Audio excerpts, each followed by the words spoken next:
Welcome back, or welcome to Jack Gaming. Whatever it is, I'm glad to have you here.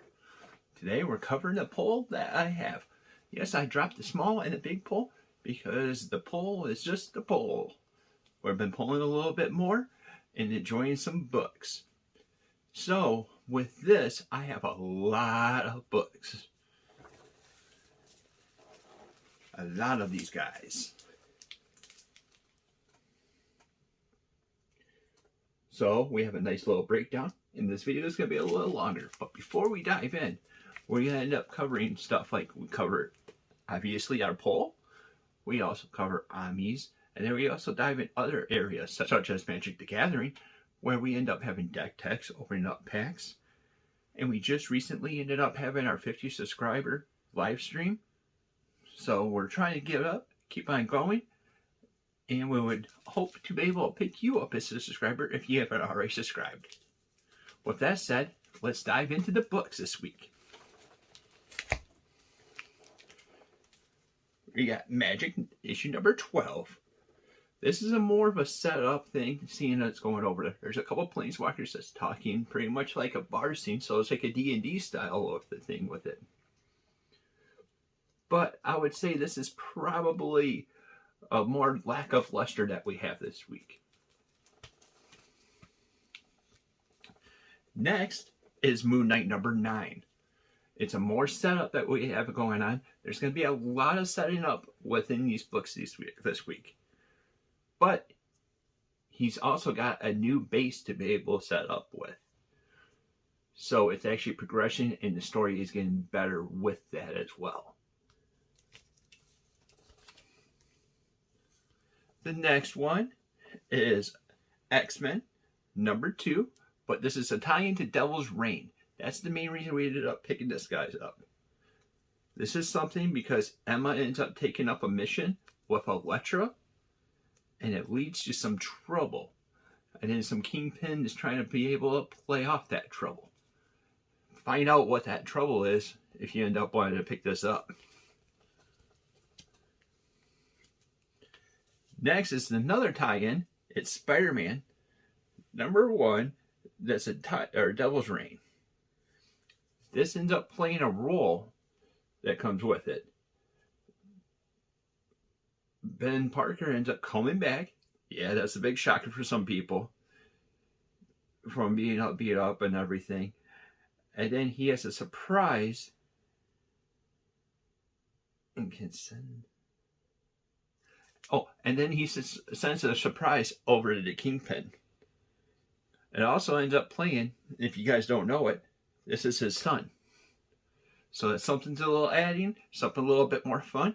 And I kind of enjoyed this a little bit more, especially with the end, than I did with the X-Men Devil's Reign. Next up is Ghost Rider number 1. This card was a little bit more of a shocker. I wasn't expecting much because I wasn't super really enjoying Percy's run of Wolverine so far of what I've read with it. I'm not totally caught up because I end up getting it. But I was shocked with how Johnny ends up having thought to be having a family life with Roxy and a couple kids and stuff like that. But then it comes with the dark side and it gets everything turned upside down. Definitely something worth the read.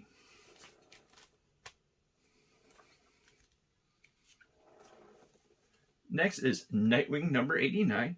I was suggested to be picking this up by the LGS, and it didn't disappoint.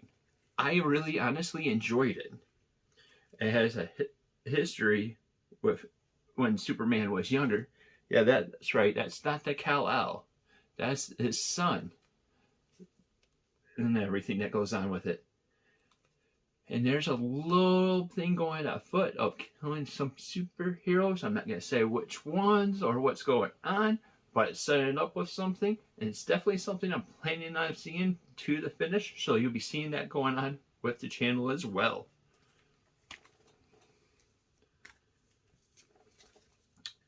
Then we have number 1 of Forever Carnage. This is setting up before Carnage ends up coming back in the book series. This brings back Carnage from a point that you're not expecting.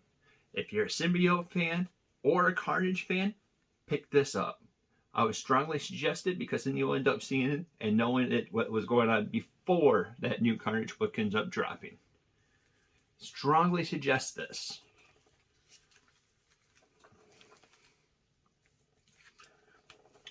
And then we have another number one, Strange number 1. So what happens is Doctor Strange finds a way to come back and everything. Ended up giving the Aya Agamotto the title of Sorcerer Supreme and also the Cloak of Levitation to his to his wife Clara, which that's who this is right here. And stuff gets a little bit crazy, a little bit bonkers. As I say, it's definitely something that I'm going to add to just end up following along with it. Give it a couple issues. But it does have some ruthlessness in there. And it does have a good story that's coming along with it. I'm kind of curious of how this is going to all tie into. She says that she's just holding it as a placeholder for Stephen Strange to come back over and take it over once they figure out what's going on and how to bring him back and everything. But I know you thought I'd spoiled everything and everything. There's a little bit more in there in this book. Pick it up, read the flavor, and tell me how you like it.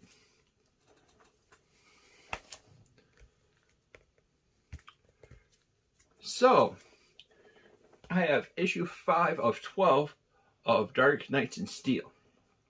I finally jumped into this category, but it wasn't because I picked up issue 5. Because obviously I had issue 4 kicking around. But the main reason I jumped into it is they came out with this handy dandy thing. Dark Steel, The Gathering Storm. It ends up having issue 1 through 3 in here with a cover price of $7, which is amazing. So this got me caught up and with intrigued. So the little things that comes with that is Superman's dad unfortunately passes away in the thing. There's a fallout that leads from that, a hero's death, and then you also find out there's something different about Batman or Bruce, and it's not something normal that you expect with the Bat family or something with Bruce himself. That was 1 through 3.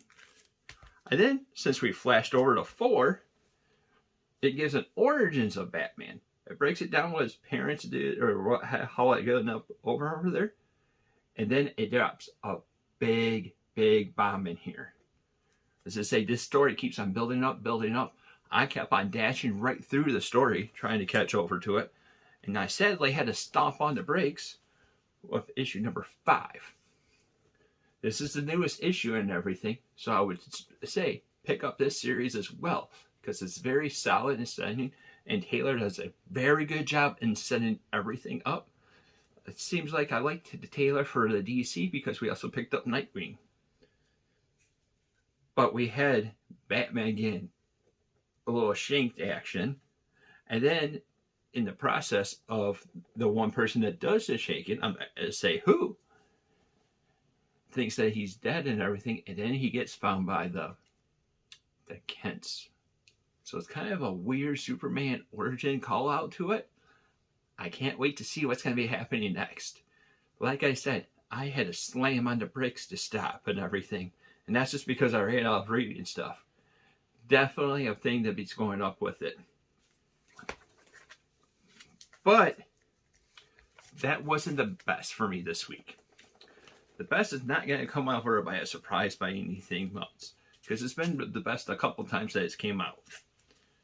Crossover with Donny Cates. It's just a solid book. It ends up having some craziness that comes off the wheels, and it's just nuts. It's just a nutty thing. It actually has if you keep up with the series, it actually has different artists, writers, and stuff like that written inside the book. Even Mr. Cates is in there. And stuff's about ready to pop off, and you see that about ready to come over. definitely a pickup series for me. I love Kate's. I know I'm a little bit biased, but with the way that this was popping off, must grab. So normally I'll only have like 1 or 3 comics or whatever. So with this week, we'll end up doing a top 5. You kind of ended up seeing them and everything, but we'll just review it and set it all up. So with that said, let's start off with number 5 of this week. Number 5 is going to be for Carnage Forever. Like I said earlier, it's definitely the pickup of the week if you're a big symbiote fan or you're wondering what's going on with Carnage. This is going to be setting it up for the new Carnage book that's going to be coming out. A must grab if you're a symbiote fan or interested in Carnage, and still a solid story that comes over with it. Nightwing, number 89. It's a 1 of 2 for the little event that's coming over with it, and you get to see the little zaniness that Taylor has with Nightwing and everything. It's kind of crazy because I'm going to be adding a little bit of DC to the mix. And most of the time, or Marvel, or independent. I'm loving it though. Talking about Marvel, I'm going to add Strange over to it because I'm curious of where this is going to end up going. There's enough action, there's some crazy decisions that was made that's piqued my interest to be added this week. And then I should already have it, but Dark Knights of Steel. I'm going to continue with this. I'm going to see this all the way through, and I'm going to be excited to see what's going to be next. The story leaves a nice little setup, and it's amazing. This is number 2 of this week. So I'll definitely end up picking that up. Definitely a series I would jump into and start it up. And I know it's a 12, but crossover is the pick of the week. I love the zaniness. I love the writing. I love how it goes through multiple different ways. There's different types of art and everything that goes along with it. And that's really honestly pushed me over to it. I love what's going on with the book. Matter of fact, it was one of the last books that I've read, and it jumped over for the Dark Knights of Steel. But I like the premises is going, and this is obviously a full steam story. It's about ready to come to a crescendo, I believe. Definitely a pickup this week. What'd you get this week? Let us know down in the comments down below. And if you think that the top 5 should be something else, let us know down in the comments down below, and let us know why. Thank you for watching, and remember, if you're liking what we're putting out, like, subscribe, and hit that little bell icon to be notified about any of our future content. We already hit the one goal of 50 subs, but now let's shoot for 100. Thank you for watching, and until next time, we'll see you later.